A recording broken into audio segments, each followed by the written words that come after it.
So we are starting with wedding dresses.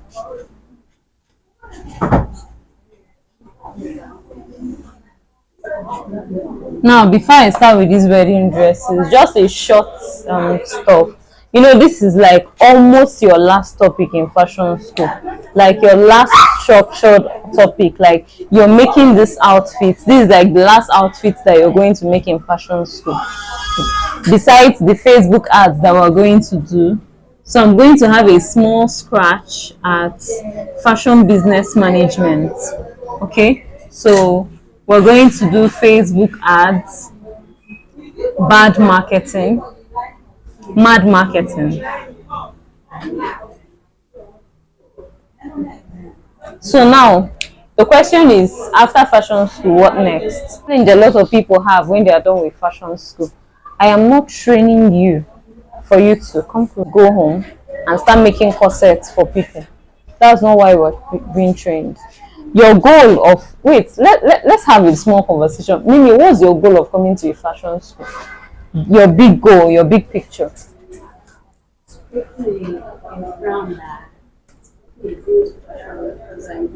Okay.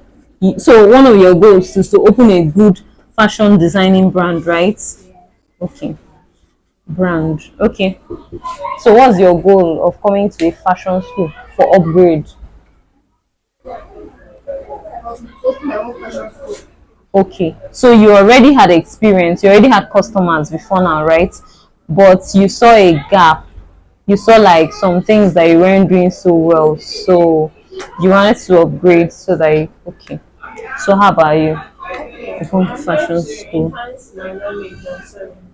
Okay. So you're already making clothes before now. So you want to enhance your knowledge of sewing. Okay. Now, besides this, the entire thing, the entire package that we're doing in fashion school, it is my desire for you, every single person here, that you become exceedingly successful. It's not just an amen matter, it's an action matter. You are being trained here. You are being trained here now as people in the fashion academy, in the fashion academy class, to go out and excel. Whatever it is that you intend with this, you want to open your fashion school, you want to make money, right? You want to make money. You want to open a good fashion design brand, you want to make good money, right? So people buy cars with fashion school money, people build houses with fashion school money. You want to make good money, you want to be a part of it. All these things fall under making good money. All these things fall under making profits. You cannot do this by going home, sitting down and making corsets for people. One person's corset, Monday to Friday. You cannot go home and achieve this by sitting down to make 100 ready-to-wear dresses in a week. You will wear down. The big picture for you is to have a good life. You want to get money because you want money to be able to afford your good life, right? You want money to be able to afford your trips to Dubai. You want money to flex, to have the good, do skincare. But I remember that at a point in my life, I was overwhelmed. I wasn't enjoying the whole thing anymore. It wasn't what I signed up for. It wasn't what I wanted. Yes, I was getting jobs, but then I was overwhelmed. I am not training you to be overwhelmed. I'm training you to be better. When you go out, I expect you to be better than all the steps and the processes I've passed through. And that's why most times I teach you from a place of personal experience. You should not go home and do it all by yourself. Here we have instructors, not because we have all the money to pay everybody. I don't know if you get what I'm saying. Because there needs to be a system. There needs to be help. Get people to help you and open your mind that people would leave you. Because that's the problem a lot of people have. People are afraid that, oh, if I train this person now, she's going to leave me. When you get someone to work for you, keep an open mind that the person will leave you after 3 months. What did I say? The person will leave you after 3 months. I'm not saying the person will leave you, but I'm saying you should keep an open mind. So that way, you prepare yourself for any emergencies. Someone did not go to learn how to sew so that the person will work for you forever. No. Do you get it? So if the person leaves after 3 months, you're happy, you're good. If you can train one person, do you know you can train 20 other patients? You see, the way our training method here is, we make it stupid simple. We make it so simple that we break it down, tell you do it 6 times, tell you it is a system. It's all part of a big picture, all part of a big system, so that you can be able to transfer the knowledge to Jane, Nkechi, the next person, even if someone has never crossed the 4 walls of a school. Once you apply our method, and with patience, if you notice, all our instructors are patient and kind. Patience, calm. Even when they feel like, oh, you're asking too many questions, after all they run around, they'll still come back and answer your question. Once we find out that you're not patient enough to attend to any student's question, you're irritated, everywhere is feeling, we just let you go. Do you get? So when you hire people, train them as if you are training your students that paid you money. Wrong place, you start choking yourself, which is one experience I had when I started. I started as a naive person. I didn't have so much business guidance, as there's a lot of business tips and everything all around, all the internet now. And you being in a fashion academy, having directions to hands-on experience, it avails you the opportunity to cross over those hurdles. So the thing is, I was afraid that if I trained these people very well, they would leave. Yes, they left eventually. When I finally said, okay, let me train well, they eventually left. It pained me. But then, now I've come to realization that if I can train one person, I can train 10.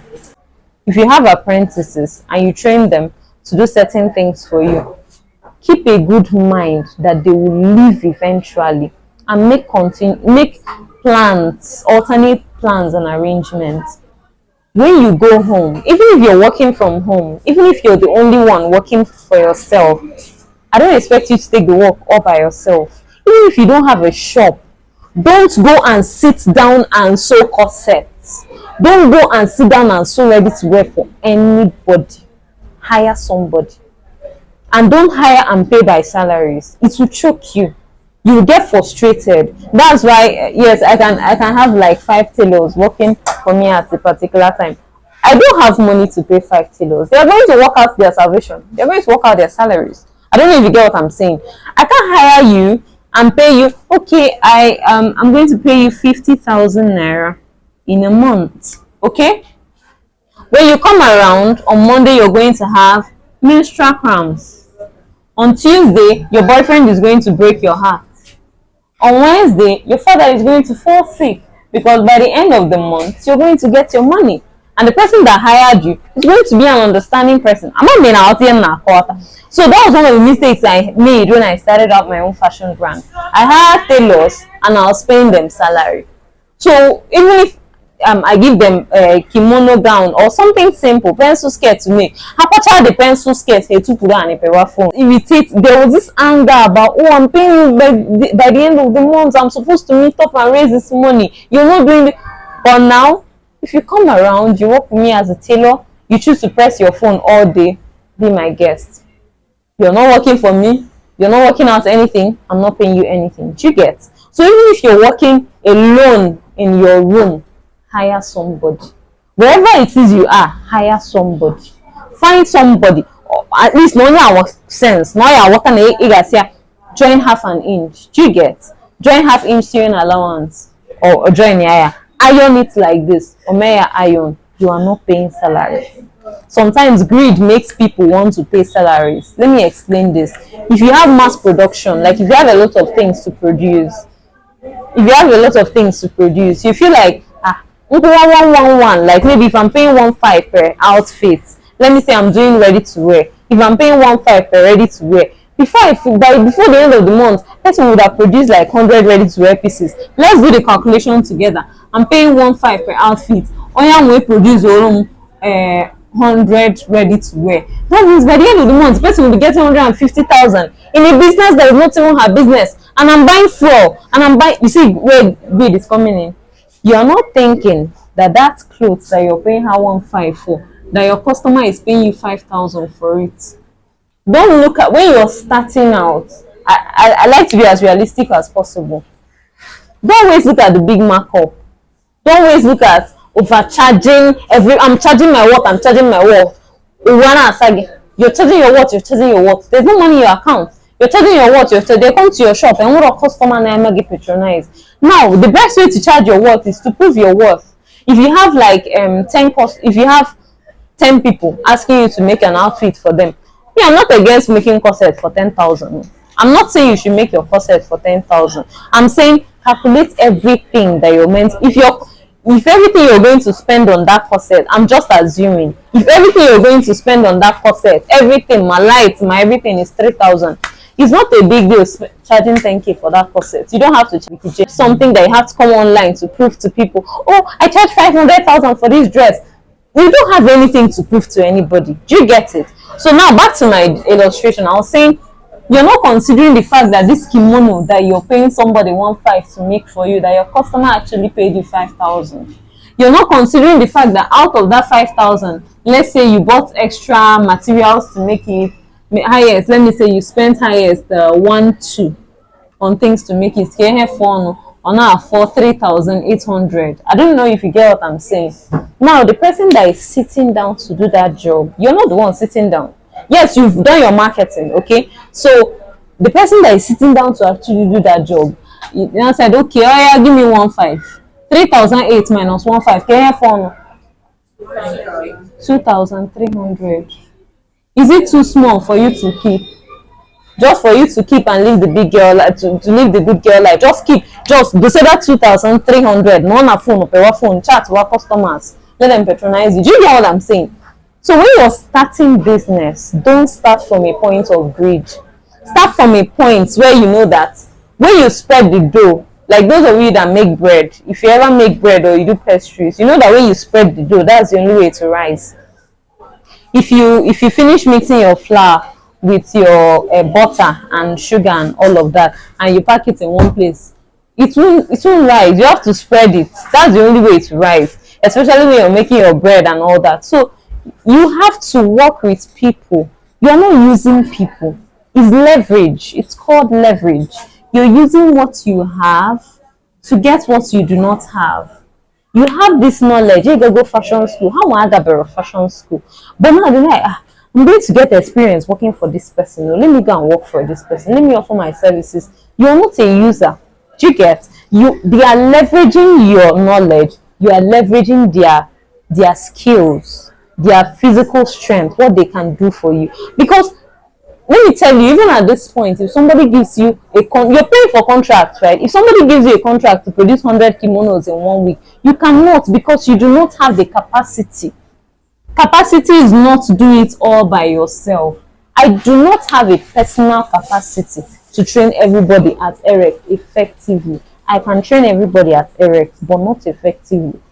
I'll definitely have all the lapses. I'll be having too many loopholes. When I am not complaining, then you come attention. I used to have that. When we started out earlier, I was running between beginners, intermediate, advanced. So even after having my kids, I had to rush back because we didn't have enough structures. We didn't have good instructors that could actually fill in, actually handle these classes in my absence. But now it's different because we have instructors now. It's partnership. So you now know, okay, yes, this person can effectively handle this class. And now there are tailors. So that do you understand? Those are some things about structure, because before we used to allow the instructor can actually still doing class hours, believing that people will be sensible enough to know that your primary assignment, do you understand? But we now found out that, in fact, the lady that made us to stop it, at some point she had to bring her customer to class. She was making her dress, a dress for a customer. The customer was sitting down inside our class, not at the reception, inside the class waiting for her. Now the phone. Students were lying down on the chair because the instructor was not attending to them.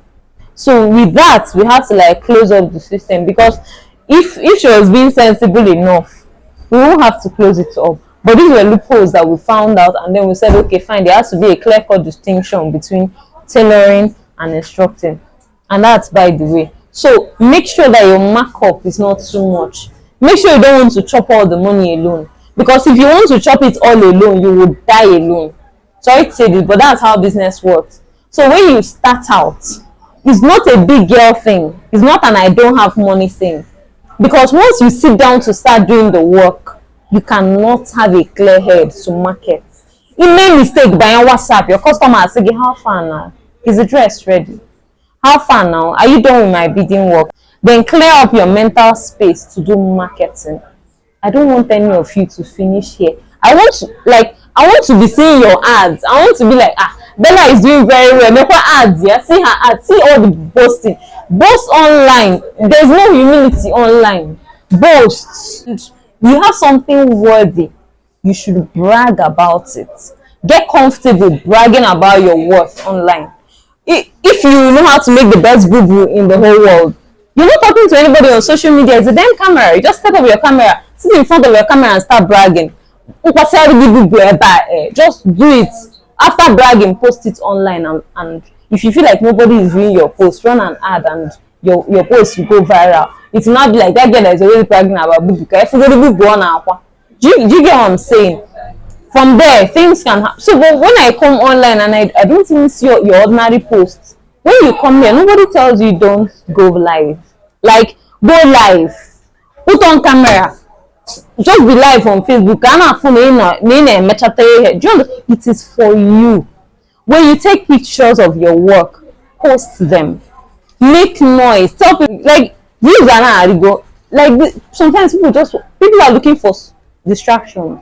People want to scroll on social media, they just want to scroll on social media, and they now see you and you're interested in them. Your classmates from secondary school, different people are looking for different things in your locality.